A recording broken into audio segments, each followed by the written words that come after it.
اعوذ باللہ من الشیطان الرجیم بسم اللہ الرحمن الرحیم اللہم صلی علی سیدنا و مولانا محمد وعلی آل سیدنا و مولانا محمد النبی الامی وعلی ولدہ و نائبہ السید الشیخ عبد القادر الجیلی وبارک وسلم۔ گرامی قدر، حالیہ دنوں میں ہمارے ملک پاکستان کے اندر ایک مسئلہ بڑے زور و شور کے ساتھ جاری اور ساری ہے۔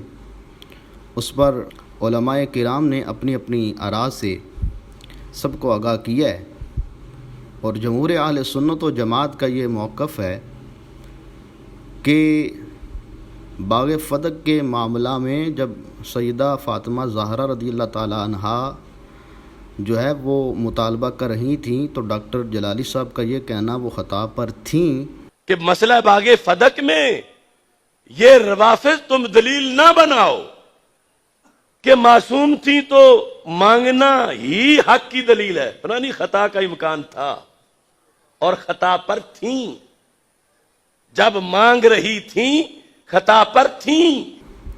یہ جملہ درست نہیں ہے، اس سے ان کو رجوع کرنا چاہیے، لیکن ڈاکٹر جلالی صاحب مصر ہیں کہ نہیں، یہ جملہ درست ہے، اور میں نے وہی تشریح کی جو پیر میرا علی شاہ صاحب کی عبارت کا مفہوم بنتا ہے۔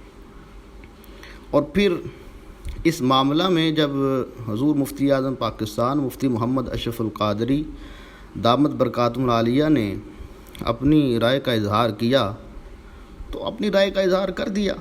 اب اس میں ہم یہ تو نہیں کر سکتے کہ بھائی کلپ کھیلنا شروع کر دیں، اگر نہ ہم جواب دیں تو آپ کہیں کہ جی ان کو پتہ ہی نہیں ہے، ان کو آتا ہی کچھ نہیں ہے، یہ ترجمہ ہی نہیں کر سکتے۔ تو میں ایک حوالہ بھی پیش کر رہا ہوں، میں اس کا ترجمہ نہیں کروں گا، میں آپ سے کہوں گا کہ آپ اس کی بھی وضاحت کر دیں۔ تو میں عرض کرتا ہوں کہ مفتی صاحب قبلہ کو ترجمہ کرنے کی ضرورت نہیں ہے، ان کو ترجمہ آتا ہے اور آپ سے بہتر آتا ہے، یہ آپ بھی مانتے ہیں۔ اگر مجھے عام لوگوں سے بات کرنی ہو جن کا اردو کا مطالعہ ہے، مثلا کوکب نورانی صاحب یا اس طرح، تو میں بالکل نہ پیش کروں۔ یہ قبلہ مفتی صاحب تو چونکہ ساری یعنی عربی علوم کے ماہر ہیں، تو میں ایک حوالہ بھی پیش کر رہا ہوں۔ عبارت اس لیے نہیں پڑھ رہا کہ آپ کے لیے کوئی آسانی ہو جائے، آپ میرے استاذوں کے استاذ ہیں، ترجمہ نہیں کروں گا اس لیے کہ عام لوگ جو ہیں ان کی شاید یہاں تک سوچ نہ پہنچے۔ لیکن چلیں، آپ نے بھائی اصرار کر دیا تو ہم کر دیتے ہیں ترجمہ اور آپ کو سمجھا دیتے ہیں۔ بات کیا ہے؟ بات دراصل یہ ہے کہ ایک آپ نے عبارت پڑھی، قلت لم یکن فعل ابی بکر رضی اللہ تعالی عنہ معہا ایذاء شرعا، کہ یہ اذیت نہیں تھی، فإنہ دلہا علی الصواب الکوثر الجاری الی ریاض احادیث البخاری۔ شرع کی عبارت پڑھی، آپ نے کہا کہ مفتی صاحب آپ نے اس کا ترجمہ کرنا ہے، تو آپ کو سمجھ آ جائے گی کہ میرا موقف ٹھیک ہے۔ اور پھر آپ نے کہا کہ جی آپ میرے استادوں کے استاد ہیں، میں عبارت اس لیے نہیں پڑھ رہا کہ آپ کو آسانی ہو جائے، بلکہ میں پڑھ دیتا ہوں، ترجمہ آپ خود کر لیجئے گا۔ تو یہاں پر عبارت یہ ہے کہ قلت لم یکن فعل ابی بکر معہا ایذاء شرعا فإنہ دلہا علی الصواب۔ آپ نے اس عبارت سے یہ چاہا کہ مفتی صاحب ترجمہ کریں گے تو ترجمہ یہ کریں گے کہ بی بی فاطمہ زہرا معاذ اللہ وہ خطا پر تھیں، تو درستگی پر حضرت ابو بکر صدیق نے ان کی دلالت کی، تو یہ ترجمہ وہ ہوگا تو کر دیں گے، تو جو ہے وہ میرا موقف جو ہے وہ ثابت ہو جائے گا۔ لیکن چلیے میں تھوڑا سا آپ کی بارگاہ میں عرض کر دیتا ہوں، اس عبارت کے ترجمہ سے پہلے آئیے ذرا لسان العرب کے اندر چلتے ہیں کہ لسان العرب کے اندر وہ کہتے ہیں المخطی من اراد الصواب فصار الی غیرہ، کہ مخطی خطا کرنے والا اسے کہتے ہیں کہ من اراد الصواب، جو درستگی کا ارادہ کرے، فصار الی غیرہ، پس وہ اس کے غیر کی طرف چلا جائے۔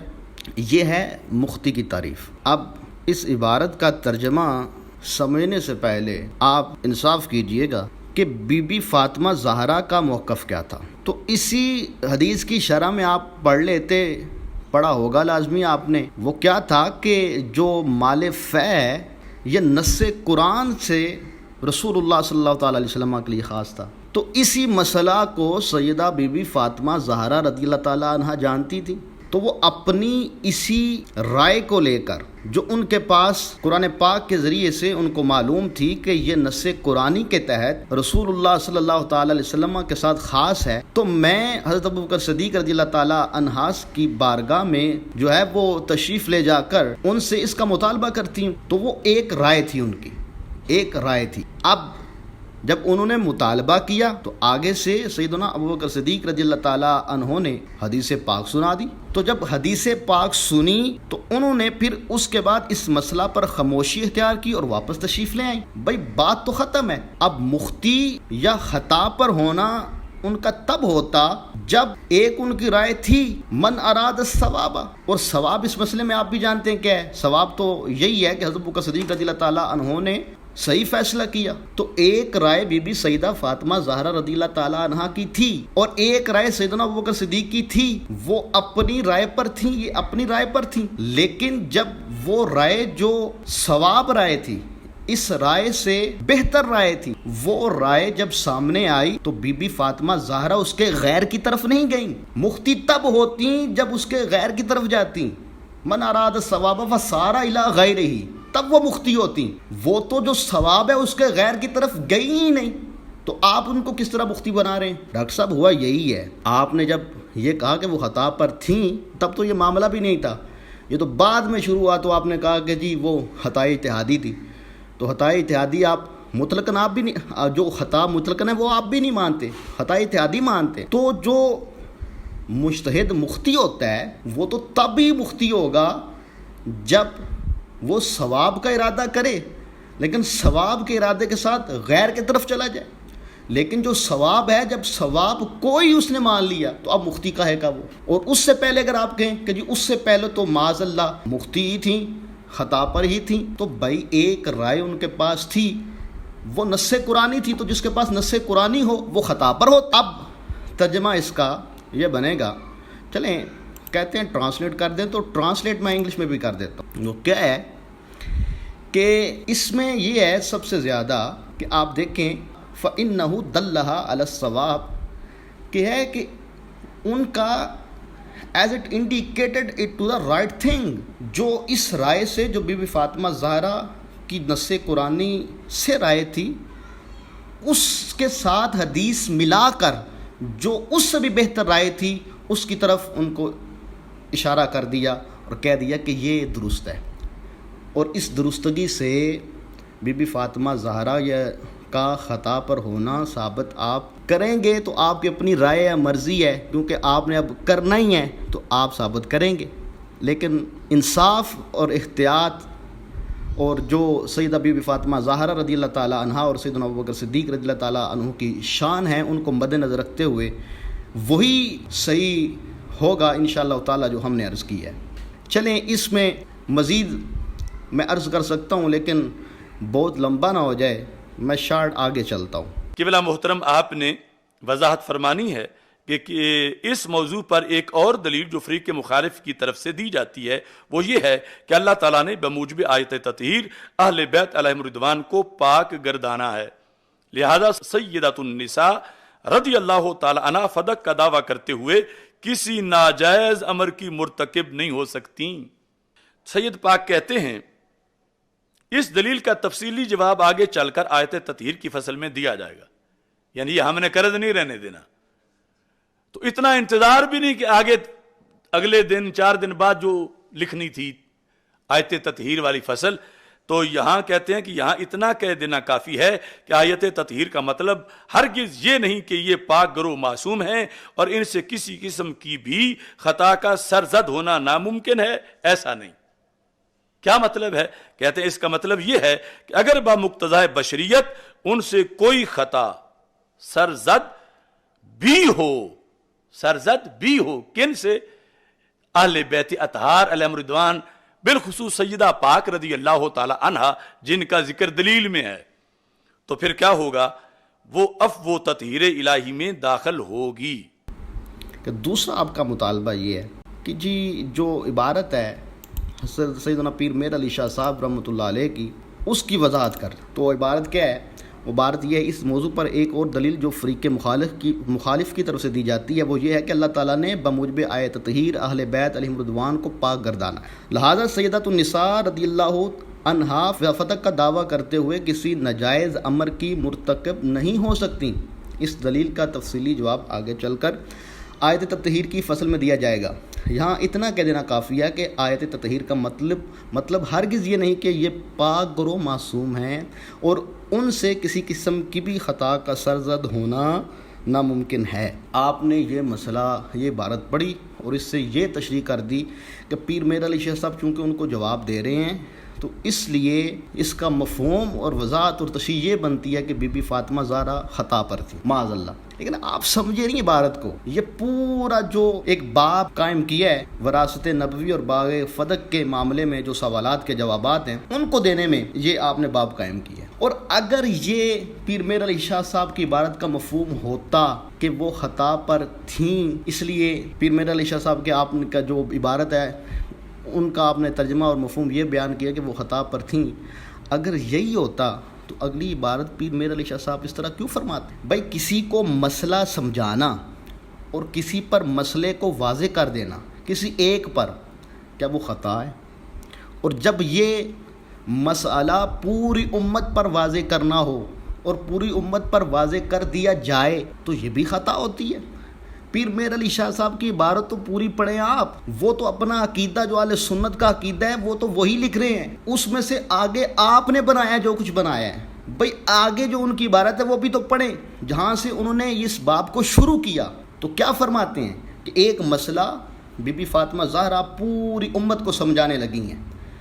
فرماتے ہیں کہ سیدۃ النساء رضی اللہ تعالی عنہا کی تحریک، کہ آپ کا سیدنا ابوبکر صدیق سے یہ مطالبہ کرنا کی تحریک اور سلسلہ جنبانی اور پھر آگے سے حدیث پر خاموش ہو جانا، اس چیز نے ہم کو سمجھا دیا۔ کیا سمجھا دیا؟ کہ آئے کریمہ یوصیکم اللہ فی اولادکم للذکر مثل حظ الانثیین، خدا تمہاری اولاد کے متعلق تم کو ارشاد فرماتا ہے کہ ایک لڑکے کا حصہ دو لڑکیوں کے برابر ہے، میں خطاب امت کی طرف ہے۔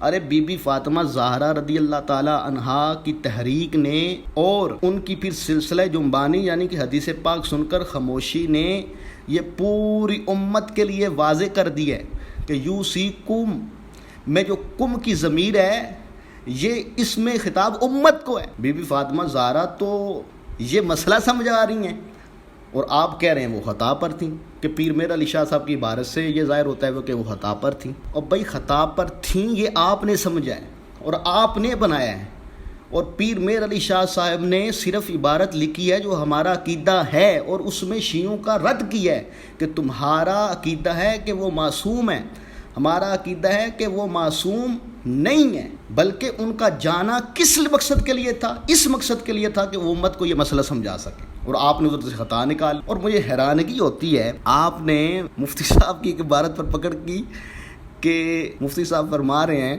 اور ان کا ذرا آپ یہ کلپ سنیں۔ میرا یہی موقف ہے کہ یہ خطا تھی ہی نہیں۔ میں یہ نہیں کہتا کہ خطا ممکن نہیں ان سے، خطا یہ تو اہل سنت و جماعت کا اتفاق ہے کہ ان سے خطا ممکن ہے، خطا ممکن ہے، ہو سکتی ہے خطا ان سے، لیکن اللہ پاک اس کے اوپر اپنی حفاظت کی چادر جو ہے وہ تان کر تو اس خطا سے ان کو صاف کر دیتا ہے، ہاں جی، اس سے رجوع کروا دیتا ان کا۔ کہ میں یہ نہیں کہتا کہ ان سے خطا ممکن نہیں، ہو سکتی ہے، لیکن اللہ تعالیٰ چادر حفاظت سے ان کو پاک کر دیتا ہے یا رجوع کروا لیتا ہے۔ تو آپ نے کہا پاک کب ہوتا ہے؟ جب کوئی چیز برتن میں موجود ہو تو اس کو پاک کیا جاتا ہے، اور رجوع کس سے کیا جاتا ہے؟ کوئی ہو تو رجوع کیا جاتا ہے۔ بھئی یہ قاعدہ کلیہ آپ کہاں سے لے آتے؟ تو اس خطا سے ان کو اللہ تعالیٰ صاف کر دیتا ہے، لیکن اللہ پاک اس کے اوپر اپنی حفاظت کی چادر جو ہے وہ تان کر تو اس خطا سے ان کو صاف کر دیتا ہے۔ صاف کسے کیا جاتا ہے؟ یعنی صاف کے لفظ میں ایک تقاضا ہے، صاف کے عمل سے پہلے وہ ماننا پڑے گا، معاذ اللہ ثم معاذ اللہ ثم معاذ اللہ۔ آپ یہ کہتے ہیں میں نے برتن صاف کر دیا ہے، آپ کہتے ہیں میں نے چادر صاف کر دی ہے، قطع نظر سجدہ پاک کے مقام کی علیحدہ ایک مثال کے طور پر لفظ صاف کے لحاظ سے، تو صاف کرنے سے پہلے تو ملوث معاذ اللہ ماننا پڑے گا، تو وہ تب ہوگا جب خطا کا وقوع ہوگا، ورنہ صاف کرنے کی کیا ضرورت ہے؟ تو یہ صاف والا لفظ کیوں بولا؟ آپ نے آیت تطہیر نہیں پڑھی؟ اللہ تعالیٰ کیا فرماتے ہیں؟ انما یرید اللہ لیذہب عنکم الرجس، کہ اللہ تعالیٰ تو یہی چاہتا ہے کہ اے اہل بیت نبوی تم سے رجس کو پاک کر دے، دور کر دے، ناپاکی کو دور کر دے۔ تو معاذ اللہ کیا آپ مانیں گے کہ اہل بیت کے ہاں پہلے ناپاکی ہوتی ہے تو پھر اللہ تعالیٰ ان کو پاک کرتا ہے؟ یہ کاہے کہ آپ اپنے پاس سے جو ہے وہ جو قانون اور قاعدے جوڑتے رہتے ہیں جناب؟ اور یہ کیا قاعدہ کلیہ ہے کہ پہلے کچھ ہو تبھی رجوع ہوتا ہے؟ کیا سرکار علیہ الصلوۃ والسلام ایک روایت کے مطابق دن میں 70 مرتبہ اور ایک روایت کے مطابق 100 دفعہ استغفار نہیں فرماتے تھے؟ اللہ تعالیٰ کی طرف رجوع نہیں فرماتے تھے؟ تو کیا پہلے معاذ اللہ وہاں مانیں گے کچھ تھا تب رجوع فرماتے تھے؟ تو خدا کا نام ہے، خدا کا نام لیں، اللہ کا واسطہ ہے۔ چھوٹی سی بات تھی کہ آپ نے کہا، اور آپ کہتے ہیں، لوگ کہتے ہیں امام جلالی، میں کہتا ہوں امام جلالی تب ہوتے، آپ نے اب پچھلوں کے حوالے شروع کر دیے کہ اس نے بھی کہا ہے خطا اجتہادی تھی، اس نے بھی کہا خطا اجتہادی تھی، اس نے بھی کہا خطا اجتہادی تھی۔ آپ امام تب ہوتے جب آپ یہ ثابت کرتے کہ پچھلوں نے بھی اس موقع پر کہہ دیا کہ خطا اجتہادی ہوئی، لیکن یہاں خطا اجتہادی نہیں، بلکہ پیر میر علی شاہ صاحب کی عبارت سے یہ مسئلہ ثابت ہوتا ہے۔ وہ تو امت کو یہ بتانے آئے تھیں کہ یوسیکم میں جو کم کی ضمیر ہے اس کا خطاب امت ہے، نبی کریم علیہ الصلوۃ والسلام اس کا خطاب نہیں ہے۔ تو یہ یا ان کی آل جو ہے ان کے بارے میں یہ نہیں ہے۔ صرف امام اب تب ہوتے جب کہتے کہ بھائی بعض ہمارے علماء نے بھی اس مسئلے پر یہ کہہ دیا، لیکن اس مسئلے کا اگر تحقیق کی نظر سے جائزہ لیا جائے تو خطا اجتہادی تو تب بنتی ہے کہ جب ارادہ ثواب کا ہو اور اس کے ارادہ ثواب کا کرنے کے بعد اس کے غیر کا قصد کیا جائے، سارا کا لفظ اس کا مفہوم سمجھ لیجئے گا آپ، تو تب جا کر خطا ہوتی ہے۔ لیکن یہاں تو جو ثواب رائے تھی جب وہ آئی اس کو مانا اور امت کو مسئلہ سمجھایا اور بات ختم۔ تو آپ کاہے کو آپ یہ ثابت کرتے نہ وہ جو آپ اب کہہ رہے ہیں کہ نہ سیدنا صدیق اکبر معاذ اللہ ظالم ہے اور نہ بی بی سیدہ معصوم ہے، بس بات ختم ہو جاتی۔ تو آپ نے سب سے پہلے پیر میر علی شاہ صاحب کی یہ عبارت پڑھ کے تو آپ نے ایک قاعدہ پڑھا، آپ نے یہ بھی دکھانا ہے کہ علم کلام کی کس کتاب کے اندر یہ قاعدہ ہے، یا آپ کہتے ہیں کہ یہ قاعدہ جو ہے یہ اپنا جو علم کلام سے جو پڑھنے والے ہیں یا ان کو جانتے ہیں یا منطق اور فلسفہ کو جانتے ہیں ان کے لیے میں قاعدہ پڑھنے لگا ہوں۔ اذا کان الامکان متعلقا بالماضی مستلزما للوقوع، تو اس قاعدہ کا آپ نے حوالہ بھی دینا ہے، یہ قاعدہ کہاں ہے۔ اور پھر آپ نے کہا جی وہ اعلیٰ حضرت رحمۃ اللہ علیہ نے ترجمہ کیا کہ حضرت آدم علیہ السلام سے خطا ہوئی تو ان نے بھی تو مطلق کیا، تو بھائی وہ نص کے اندر آئی ہے، نص کا ترجمہ ہے۔ یہاں اس مسئلہ میں کوئی نص نہیں ہے کہ بی بی سے خطا ہوئی اور اس کا آپ ترجمہ کر رہے ہیں، اور نہ پیر میر علی شاہ صاحب کی عبارت کے اندر یہ واضح طور پر لکھا ہے کہ آپ سے خطا ہوئی ہے اور آپ نے اس کا ترجمہ کیا ہے۔ اور وہ تو اللہ نے فرمایا، حضور نے فرمایا، حتیۃ کا لفظ حضور نے استعمال کیا، اللہ تعالیٰ نے فَأَزَلَّ کا لفظ استعمال کیا۔ تو جو اللہ نے کیا، رسول نے کیا، اس کا ترجمہ اپنی زبان میں علماء نے کر دیا اور سمجھا دیا کہ یہ خطا اجتہادی ہے۔ لیکن آپ نے کیا کیا؟ آپ نے بس اپنی ضد کو مانا اور اپنی ضد پر آپ آج بھی قائم ہیں، اور سمجھا کے آپ کو علماء نے، لیکن آپ نے بھی کہا کہ میں نہ کسی کی مانوں گا، اور جو آپ کے حق میں بولے آپ نے کہا جی بلے بلے بلے، اور جو خلاف ہو گیا آپ نے کہا کہ وہ میں تو اس مسئلہ پر ہوں 1400 سال جس پر امت ہے۔ بھائی 1400 سال امت جس پر ہے وہ سب اسی پر ہیں، کوئی ادھر ادھر نہیں ہٹا۔ آپ ضد کر گئے ہیں، آپ ضد کر کے واپس آ جائیں، صبح کا بھولا شام کو واپس آ جائے تو اس کو بھولا نہیں کہتے، اب بھی وقت ہے۔ مان لیں کہ اس وقت جو مطلقاً آپ کے منہ سے نکل گیا وہ ہو گیا۔ میں علل اعلان کہہ رہا ہوں کہ اگر میرا کوئی لفظ جناب سیدہ خاتون جنت رضی اللہ تعالی عنہا کی شان و عظمت کے خلاف ہو تو میں لاکھ مرتبہ اسے توبہ کرتا ہوں، میں کروڑ مرتبہ معافی مانگتا ہوں۔ میں کمینہ کون اور کہاں وہ ذات عظیمہ، میرے جیسے کروڑوں انسانوں کو ان کی گرد راہ پہ قربان کیا جا سکتا، یہ بات بالکل عقیدے سے کہہ رہا ہوں۔ اور دوسرا یہ ہے کہ چونکہ ایک نیا موقف سامنے آیا ہے کہ اس کو خطا کہنا ہی نہیں چاہیے، ان کے مطالبہ فدق کو خطا کہنا ہی نہیں چاہیے۔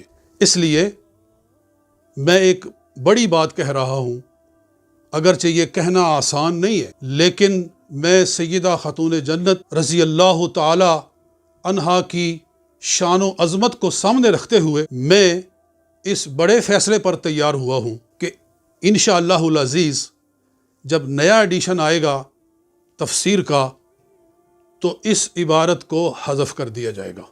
اس عبارت کے حذف کرنے سے میری شان میں کوئی فرق نہیں پڑتا، میرا وہی موقف ہے جو تمام اہل سنت و جماعت کا موقف ہے، عصمت کے حوالے سے، حفاظت کے حوالے سے، وراثت انبیاء کے حوالے سے، اور صداقت سیدنا صدیق اکبر رضی اللہ تعالیٰ عنہ کے حوالے سے میرا وہی موقف ہے، اور میں اپنے الفاظ کو قربان کرنے کے لیے تیار ہوں۔ اس لیے میں دوبارہ عرض کرتا ہوں حضرت علامہ ڈاکٹر محمد اشرف آصف جلالی صاحب سے کہ جب آپ کے اساتذہ آپ کے پاس گئے ہیں، جب آپ کا پیر خانہ آپ کے پاس گیا ہے، جب وہ آپ کے قریبی دوست جو ہر معاملہ میں آپ کے دست و بازو تھے، اور آپ کی جو تحریک تھی، سیاسی تحریک یا ختم نبوت کے تحفظ کی تحریک یا ناموس رسالت کے تحفظ کی تحریک، اس میں جو لوگ آپ کے ساتھ چلتے تھے وہ بھی آپ کے پاس گئے، تو اگر آپ اتنے الفاظ کہہ دے کہ میرے انداز بیان کے اندر اگر کوئی کمی رہ گئی ہے، میرا کوئی لفظ اگر شان سیدہ خاتون جنت کی عظمت کے خلاف ہے، تو میں اس لفظ پر معذرت کرتا ہوں، تو اس سے آپ کی شان میں کوئی فرق نہیں پڑے گا۔ میں بھی چاہتا تو میں ڈٹ جاتا کہ نہیں جی میرا موقف پہلے سنو، بھائی وہ بہت بڑا اونچا مقام ہے، نہر جائے اسپِ تواں تاختن کہ جاہا سپر باید انداخت، کہ ہر جگہ گھوڑا نہیں دوڑایا جاتا، کئی جگہ پہ اپنی سفر کو پھینک دینا پڑتا ہے۔ اللہ آپ کو معاف فرمائے۔ سیدہ بی بی فاطمہ زہرا رضی اللہ تعالیٰ عنہا اور پوری امت سے اللہ کی بارگاہ میں معافی مانگے، اللہ تعالیٰ آپ کو معاف فرمائے۔